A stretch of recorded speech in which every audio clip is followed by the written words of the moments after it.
Hello! Before the video starts, I want to give a quick explanation. You see, the video you're about to watch was actually meant for a panel for Biggest Little Fur Con. And as of this recording, BLFC has not happened yet.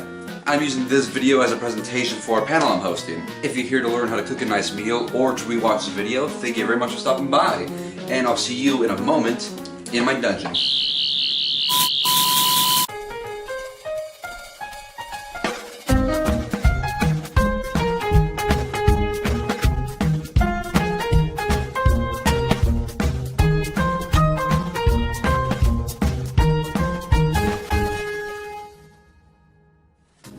Hello and welcome to Dungeon Dining with me, the Dragon, Stale Rice.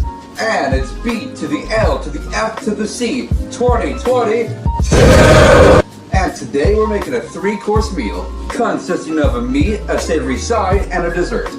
This meal of which was inspired by 2 furries in particular. So our meat's going to be pulled apart rib sandwiches, a zesty mac and cheese, and the easiest homemade ice cream you've ever made. So first we're starting off with our ribs because these are slow cooked. You can do this in the morning or you can do it overnight. You can cook these slow for 8 hours in a crock pot. However, you can also do so for 10 to 12 hours. So first and foremost, we're making our marinade. Now if you're a fan of American barbecue and a Vietnamese pho, this will be the best of both worlds for you. Firstly, let's remove these paws. And secondly, let's move this camera. Now the reason I'm making ribs and mac and cheese specifically is because this meal is based off a meal I had with a very special cat. It was for a Valentine's Day, it's special to me, and I think you all will enjoy it. So we're starting first with some very traditional American barbecue rib stuff. That being some Worcestershire, some soy sauce, and bear in mind we're doing half a cup each. And also half a cup of malt vinegar. Now if you have other vinegars like red wine or rice, those will be fine too. And another typical ingredient, some brown sugar. And that's about a cup of that. Give it a little mix. And next we have the ingredients more recognizable in pho. So next we're using about a cup's worth of hoisin sauce. Ooh, look at that. And next about half a cup of chili paste or sambal. Now this is for flavor, not for heat. Although if you want more heat, as much as you want. And next, some fish sauce. Now a little bit of this stuff goes a long way. So right now I'm adding a quarter of a cup here. Next we're adding about a tablespoon of garlic powder. And we're adding 2 tablespoons worth of onion powder. And now some aromatics. Now if you have any of these whole, just throw them into your crock pot with your ribs. Right now I have the ground version of some of these ingredients. In which case we're throwing about tablespoons worth of cinnamon and half a tablespoon of coriander. We're also throwing in 4 cloves. If you have the ground version, use about half a teaspoon. And lastly, some star anise, or more specifically right now, some star anise extract. Right now, I'm doing about a teaspoon's worth. Now when I'm out of real star anise, I use some of this stuff in a pinch. But if you have real star anise, throw about 3 of them in there. So there's a bowl, and let's give that a good mixing. And here we have our marinade. Alright then, with our marinade made, it's time to cut up our ribs. We have here 5 pounds of spare ribs, but trust me, these will go a long way.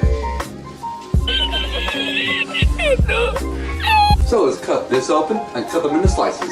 Big or small, doesn't matter, as long as it fits. Alright then, I have my marinade right here. We're going to pour into all of this. Cover all that up and let it lather in there. Move it around a little bit too.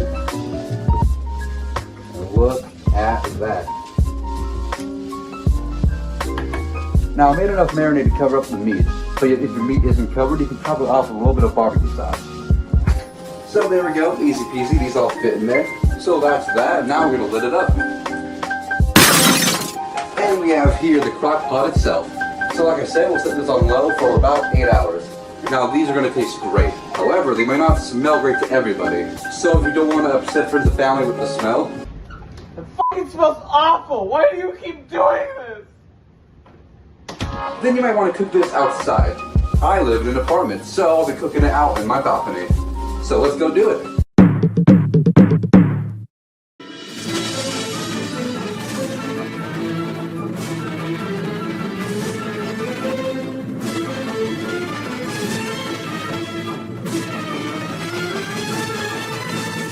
I'm cooking!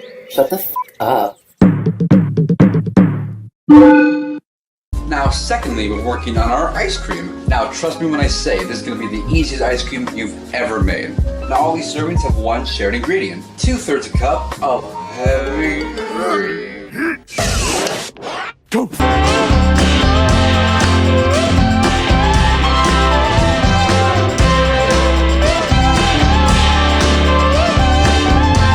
we need to do is add our flavoring. Yes, that is all it takes. After we flavor these up, we put them in the freezer for 5 hours or overnight. And for each serving, we're doing a different flavor, one of which is inspired by a dragon y'all might know. Before that, our first flavor, matcha. Now this one's easy as can be.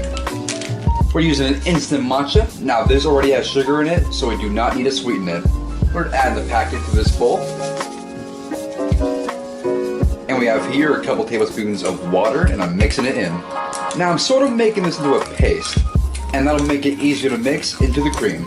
Now there it is. Look at that. And now let's add that to our first jar of cream.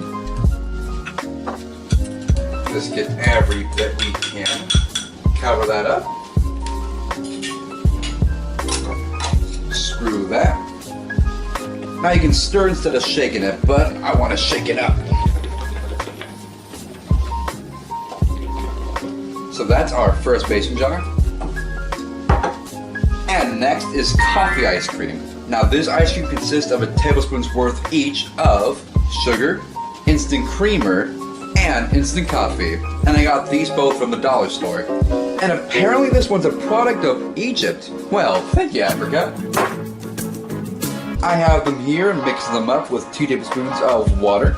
Now if you want to sweeten your ice cream more, add another tablespoon or 2 of sugar. So then there we go. Just add that as well. Now these don't look too colorful yet, but believe me, they'll look more colorful when they finish in the freezer. Speaking of color, our next ice cream is ube ice cream.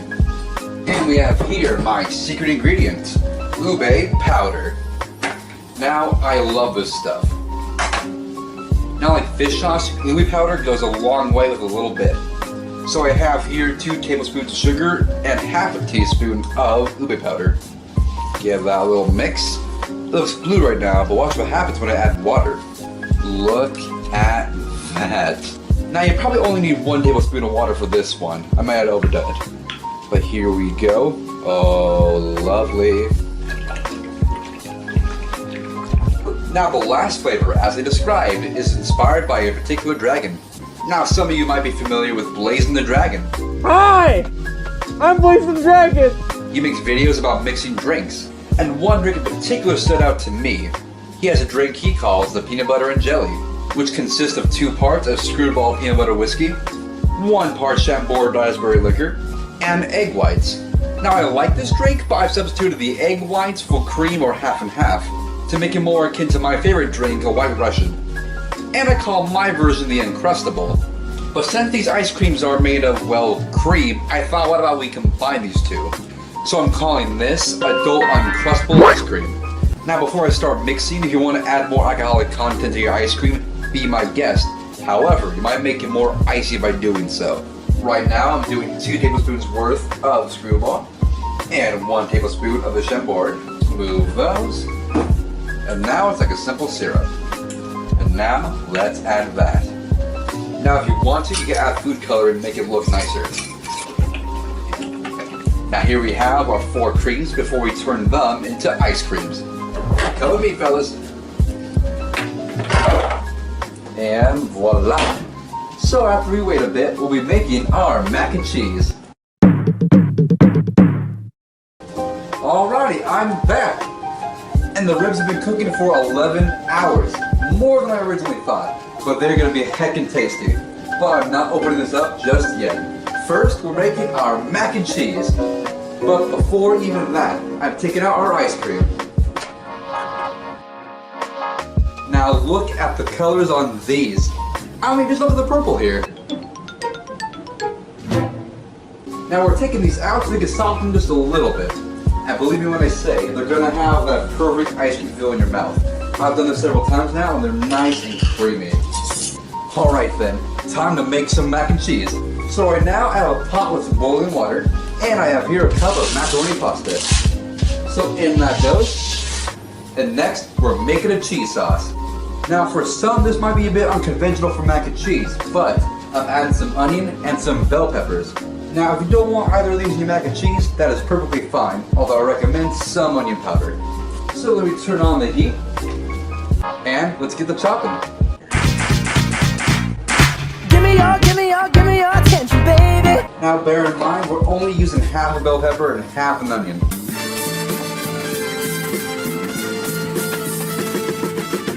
Alright then, with those chopped, we're going to oil our pan. We're using olive oil, and this one's extra virgin, just like Mother Mary. Now I added just enough to saute these onions and peppers. So let's throw those in there, easy. And if you want for flavor, add some ground pepper. Now we're going to wait and let these get nice and soft.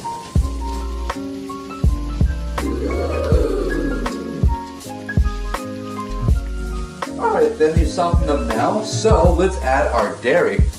We have here 2 cups of heavy cream. And for the next bit of dairy, we have here our cheese. Now my measurement's going to be 3/4 of a cup of 2 kinds of cheese. Right now in particular, I have Colby Jack and cheddar. However, you can swap these for whatever you want.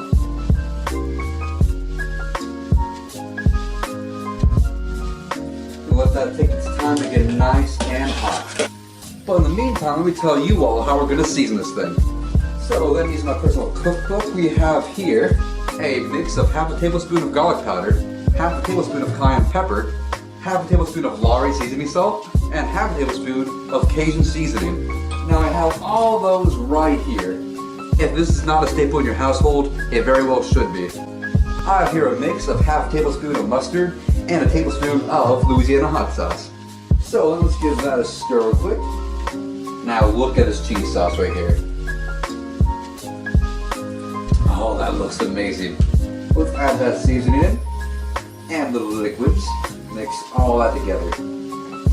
And we have there our zesty cheese sauce. But we can't forget the star of the show, the macaroni. I'm gonna strain that real quick.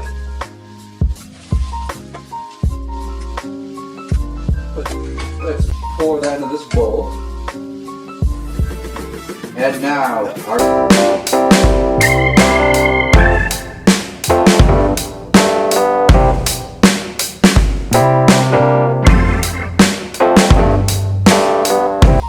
and that right there is our zesty mac and cheese.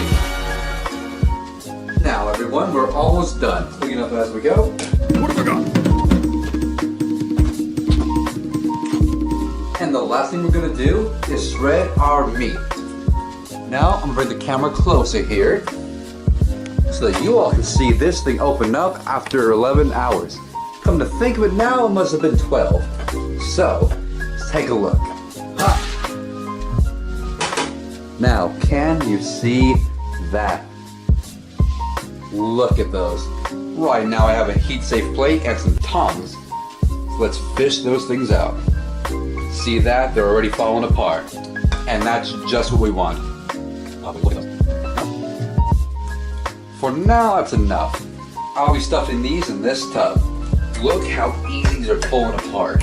My goodness. Now, if you're not a fan of fat, you could trim these before cooking them. However, I do not mind fat, so I kept them on. Now, if you do this yourself, be careful and do not burn yourself.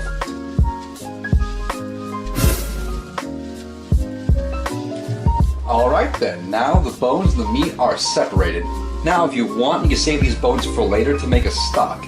But otherwise, look how much meat we got out of those ribs. Now this meal was meant for 4 people with leftovers. And I have here a set of Hawaiian rolls. And with these, 4 people can have 3 sandwiches. And real quick, I'm going to give them a quick toasting in the pan. Now you don't have to toast them, but sandwiches are better toasted in my opinion. So that's what I'm doing. Nothing very complicated here. We're just going to put some butter in this, cut these in half, toast them on the pan individually, and we're done. I will show this before one serving. Now cut in half, we're adding some butter, and likewise put it in the pan. And rinse and repeat. Now, if you want, coleslaw would be great on these. Sorry, folks, my camera died out on me, so I'm recording the rest on my phone. And there they are.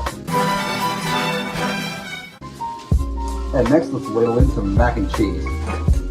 Let me give you all a better view. Look at this. And now, the step to the table. Now, before I show you the fruits of our labor, let me show you why this is great. Look how much we have left. There's barely a dent. After making 9 sandwiches, we would still have half a bowl. As a reminder, half a bowl of this and a full tub of that. With that $10 rib, you literally have meat for days. I do this for myself and it really helps with food prep. You can put it in sandwiches, quesadillas, soups, even tacos. You can do so much with that meat. You can use it all throughout your week. And hey, it doesn't have to just be ribs. It can even be chicken or beef. And it can help you with food prep and saving money.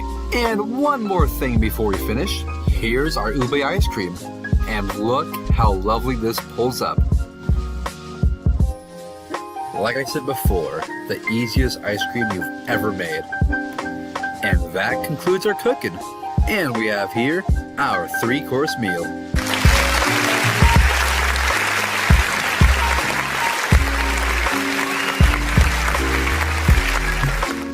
Thank you very much, BLFC staff and volunteers, for your hard work. And thank you folks for coming. Enjoy the rest of your convention, and I'll see you next time in my dungeon.